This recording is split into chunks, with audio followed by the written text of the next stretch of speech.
यह समस्या आपको बहुत ज्यादा देखने को मिलेगा कि जमीन पर जो है जैसे ही केस चल रहा है तो क्या करेगा कि जो एक तरह से दो व्यक्ति के बीच में विवाद है तो एक व्यक्ति क्या करता है, जिसके नाम से संपत्ति होता है वो उसको बेच देता है। ठीक है, उसको लगता है कि बेच के, अब मान लेते हैं कि जो मोहन है ना, और राजू में जो है विवाद चल रहा है, तो अब संपत्ति जो है एक तरह से मोहन के नाम दर्ज है। मोहन क्या किया, वो बेच दिया विजय के पास।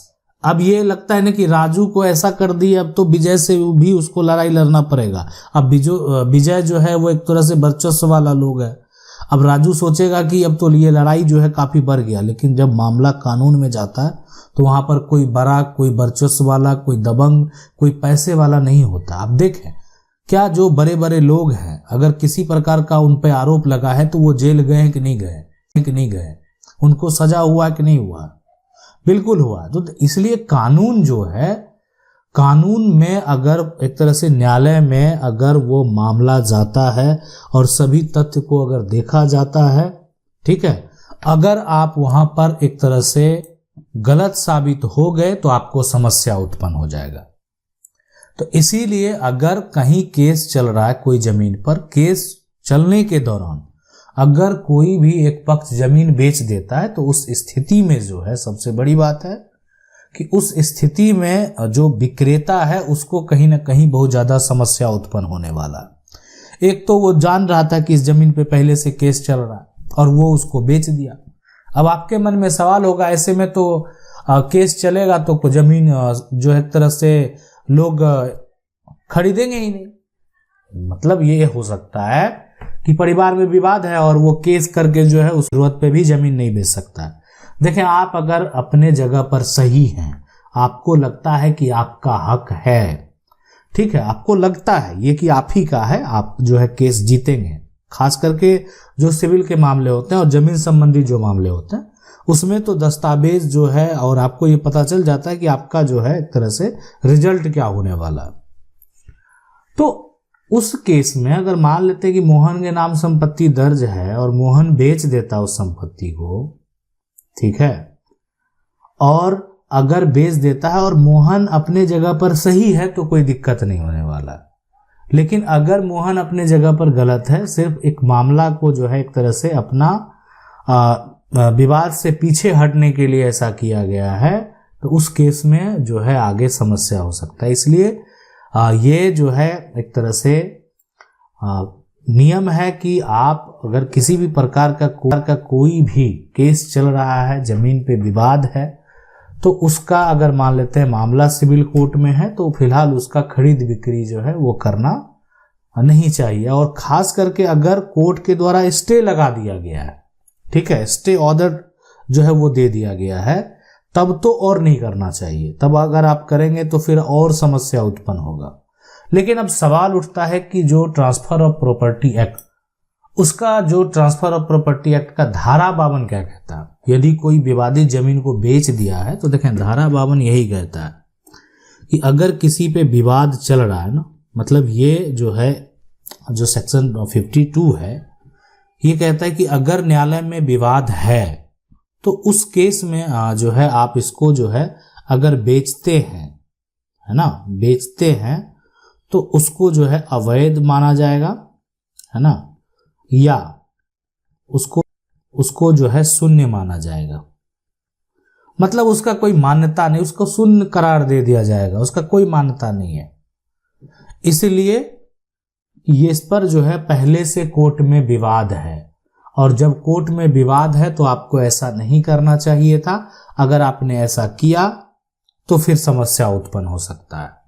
लोग क्या सोचते हैं, अच्छा ठीक है मुकदमा तो अभी काफी लंबा चलने वाला, ऐसे मन में होता है कि अभी तो ये चलेगा, इसको बेच देते हैं, हम बीच से निकल जाएंगे, कोई समस्या जो सामने वाला है वो झेले। लेकिन संपत्ति का टाइटल है ना जिसके पास होगा वो क्या कर सकता है, उसको बेच सकता है। लेकिन गलती से उसके पास टाइटल चला है, उसकी जमीन नहीं थी जो वो बेच दिया। तो जिस दिन वो साबित होगा, जिस दिन फैसला होगा, उस दिन वो डीड जो है वो डीड तो कैंसिल होना ही है, और साथ में जो विक्रेता है उसको बहुत ज्यादा समस्या उत्पन्न हो रही है। खरीदने वाला संपत्ति है वो भी उसको ढूंढेगा कि उस पर उसको जो है गलत तरीके का संपत्ति बेच दिया गया। इसलिए आप भी अगर जानते हैं कि संपत्ति पे विवाद चल रहा है तो आपको भी इस प्रकार का संपत्ति नहीं खरीदना चाहिए। अगर आप जान रहे हैं तब तो और नहीं खरीदना चाहिए। अब नहीं जान रहे हैं, उसके बाद आपको पता चला तो उसके लिए आप उस अपना जो पक्ष कोर्ट में रख भी सकते हैं। आप खुद भी कोर्ट जा सकते हैं। इस तरह का समस्या अगर उत्पन्न होता है, आपको लगता है कि आपकी संपत्ति पे विवाद है, तो आप किस पर, आपको अगर विक्रेता नहीं बताया तो आप विक्रेता पे भी एक्शन ले सकते हैं। अब बेचने वाला है, उसको पता है कि इस जमीन पे केस चल रहा है, फिर भी आपको जानकारी नहीं दिया वो व्यक्ति और आपको संपत्ति बेच दिया, आपको जमीन बेच दिया, तो आप उसके खिलाफ एक्शन नहीं लेंगे। आपको धोखे में रखा, वो धोखा दिया ना। आपको बताता कि पहले से विवाद चल रहा है, उसके बाद आपको लगता है कि इसको लेना चाहिए तो ठीक है, नहीं तो आप उसको नहीं लेते। तो इसीलिए इस बात का आपको ध्यान रखना है, इसलिए कि ट्रांसफर ऑफ प्रॉपर्टी जो एक्ट है उसका सेक्शन 52 ये कहता है कि अगर केस है तो उसका मान्यता नहीं होगा। अगर रजिस्ट्री होता है तो हो गया, रजिस्ट्री भी हो गया, मान लेते हैं, कोई दिक्कत नहीं होगा। इसलिए कि रजिस्ट्री में गवर्नमेंट को जो है उससे रेवेन्यू भी आता है, टैक्स आता है, पैसा आता है, किसी प्रकार का कोई रुकावट नहीं होगा, रजिस्ट्री हो जाएगा। लेकिन मान्यता क्या होगा? मान्यता होगा जीरो, कोई मान्यता नहीं। अब कि नहीं रुका, कोर्ट में मामला चल रहा था, फिर भी जमीन बेच दिया, तो आपको क्या करना चाहिए उस केस में? मान लेते हैं कि दो अगर एक तरह से व्यक्ति के बीच में जो है विवाद चल रहा है कि मोहन है और मान लेते हैं ठीक है राजू के बीच में विवाद चल रहा है, मोहन जो है उसको विजय के पास जो है वो बेच देता है, तो आप ठीक है बेच दिया, सब कुछ जानते हुए बेच दिया, तो आपको क्या करना चाहिए? ये राजू जो है वो क्या करेगा? अब है कि अगर मान लेते हैं कोर्ट में केस है और कोर्ट के द्वारा स्टे भी लगा हुआ है, कोर्ट के द्वारा आपको स्टे ऑर्डर प्राप्त है, ठीक है, तो उस केस में यहाँ पर आपको जो है उसके खिलाफ, उस व्यक्ति के खिलाफ जो है यहाँ पर आपको कंटेम्प्ट ऑफ जो है कोर्ट, यानी क्या हो जाएगा, कोर्ट का जो है एक तरह से अपमान करना हो गया। अवमानना याचिका आप दायर कर सकते हैं कि जो कोर्ट का आदेश है उसको नहीं माना गया, ठीक है। और ये अगर ऐसा होता है, देखिए कोई न्यायालय का आदेश को अगर नहीं मानता है तो उसमें सजा का भी प्रावधान है, इसलिए कि जब कोर्ट का आदेश हो चुका है तो और हो सकता है कि जुर्माना भी उसको लगाया जाए। कोर्ट ने जब आदेश दे दिया तो उसको तो मानना पड़ेगा आपको, वो सरकार को भी मानना होता है। हाँ ठीक है, आप उसके अगेंस्ट जा सकते हैं, अगर मामला सिविल कोर्ट में है तो उसके आगे जा सकते हैं, हाई कोर्ट जा सकते हैं, सुप्रीम कोर्ट जा सकते हैं, है ना। तो लेकिन जो फैसला दिया गया उसके अगेंस्ट जाने का जो समय सीमा है, उस समय सीमा में आप जा सकते हैं। आप नहीं गए वहां तो आपको जो आदेश दिया गया वो तो मानना पड़ेगा। लेकिन अगर आपका मामला चल ही रहा है, कोर्ट में भी फैसला हुआ भी नहीं है, फिर भी कोर्ट का आदेश आता है कि इस पे जो है रोक लगा दिया जाए, है ना, स्टे लगा दिया जाए, तो उस केस में भी जो है आप उसके अगेंस्ट अगर जाना चाहते हैं तो जा सकते हैं। लेकिन अगर आप उसके बावजूद भी, यानी कोर्ट के जो स्टेटमेंट है, आदेश है, उसका उल्लंघन करेंगे तो फिर आपको समस्या जो है वो उत्पन्न होगा, ठीक है। क्योंकि जो ऑर्डर 39 है उसमें भी जो रूल है वो रूल भी ये कहता है कि कंटेम्प्ट ऑफ जो कोर्ट का अगर कोई भी एक तरह से अवमानना करता, अवहेलना करता है तो उसको सजा दिया जाएगा, उसके खिलाफ एक्शन लिया जाएगा।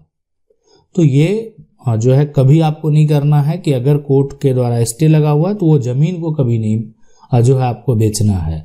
अगर आप बेचेंगे तो ठीक है, आज आप एक तरह से वंचित रह सकते हैं जब मामला चल रहा है, आने वाले समय में आपके बच्चों को दिक्कत हो सकता है कि कोर्ट के द्वारा जब एक तरह से उस पर एक्शन लिया जाएगा तो समस्या हो सकता है कि आपके जो जनरेशन, आपके जो बच्चे हैं उनको समस्या हो सकता है कि टाइम लग जाए, तो फिर जो आप नहीं रहेंगे तो फिर आपके बच्चे को भी समस्या हो जाएगा।